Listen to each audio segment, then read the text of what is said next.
Hello to all. We had a comment posted on another video that we made, and if you want to see that video, you can click here. And it talked about weighing your material and seeing different weights. And we had a comment, and I'm just going to kind of highlight it real quick. Tom, you mentioned a few things that got me thinking. Having my truck in the center of the scale before and after, taking pictures, do the scales change depending on where the truck is positioned? When I go inside to the retail system, I can't see the scales. Is that a shady practice? I see the printouts on the scale, but sometimes I don't see what they are, and sometimes I don't know the classifications of material. So this is kind of those little secret things that you don't think about. Maybe they're not secrets, maybe they're just not things that anyone has pointed out before. So let's address the scale. So let's say you're going to a scrapyard and you're going onto one of the big 40-foot long truck scales and you're putting your truck in the middle of it.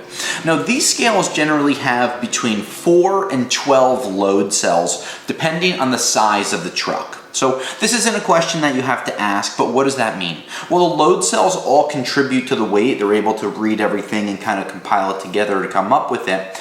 And a really well-calibrated scale of any type, it won't matter where you are on the scale. The weights should be plus or minus 0.5%, no more than 1%. What does that mean when it comes to numbers? Let's say your truck with scrap is 5,000 pounds. Maybe if you're at the front of the truck, or the front of the scale, it's a 50-pound difference compared to the back of the scale. But that's a very small number, and while you might say, oh, 50 pounds is a lot, yeah, if you're dealing with copper or brass or things like that, or aluminum, when it's on a per pound basis opposed to per ton, yes, that's a lot. But when it comes to steel, there's a few things that we recommend when you go to your scrap yards. Before you get off the scale, everyone has these smartphones nowadays, just take a picture of the scale. This way you know what you were before. One common thing that happens is if a scrapyard is busy, tickets could get mixed up. So let's say there's 10 people in line, all 10 of you go through, and there's 3 people that have black pickup trucks. Well, when you go to weigh out, what if they choose the wrong ticket? It could just be human error. It might not be anything that they were doing to be mean or like shady, right? But it could screw up the weight. So one guy's truck might weigh 1,000 pounds more or less than yours. So you might get overpaid or underpaid, but the goal is to be paid the correct weight. This way there's no arguments. The scrapyard doesn't lose, you don't lose, and we just have a nice, good transaction.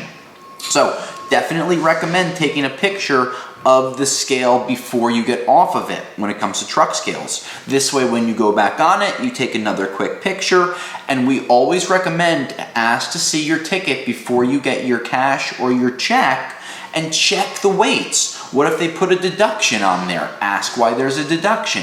These are really little things that can become big problems. We've heard about arguments, we've heard about fist fights happening in scrapyards, and this is just supposed to be a business transaction. It's not supposed to be, emotion involved in it, so take the emotion out of it.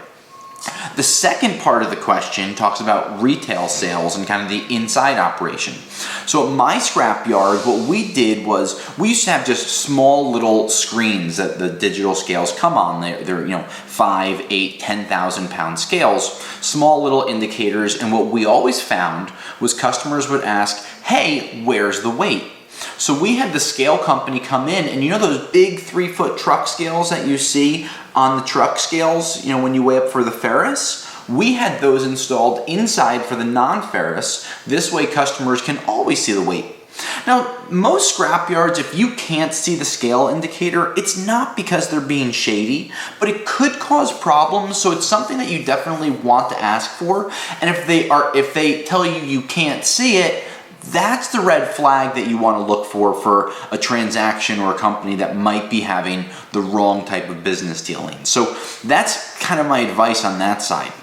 When it comes to classifications, if you don't ask, they're not going to tell. So if you don't ask about different grades of aluminum, different grades of copper, different grades of wire, right? Scrapyards are busy, and they're not meaning to ignore you many times, but they have customers waiting, material to process, trucks to load. We're all busy at our jobs, whatever it is. So sometimes it's on you, the scrapper, to ask the scrapyard to further explain material categories. Now let's say they just group all of your aluminum into a sheet aluminum. Okay, well, Today that's okay, but maybe when you get your printout, you just say to them, hey, is there any way for me to make more money or upgrade my material or clean it up to have it be prepared? And here's a phrase that I love using and I love being used on us. What else can I do to make it easier for you and make more money for me? Because our customers at Rockaway Recycling, they prepare a lot of material only because we've shown them over the years how to prepare it. They make more money, they cut off the copper ends, the number 2 separated from the number 1, the brass separated from the number 2, the 6063 aluminum separated from the sheet aluminum, and we've actively shown them, but we know that we're an outlier. So if you're not asking your scrapyard about grades of material, they're probably not going to tell you. Not to be mean, because they might just be throwing it into their own sheet aluminum pile because they don't have enough time to separate it. So they're not making extra money, they just don't have extra labor or extra time to process it.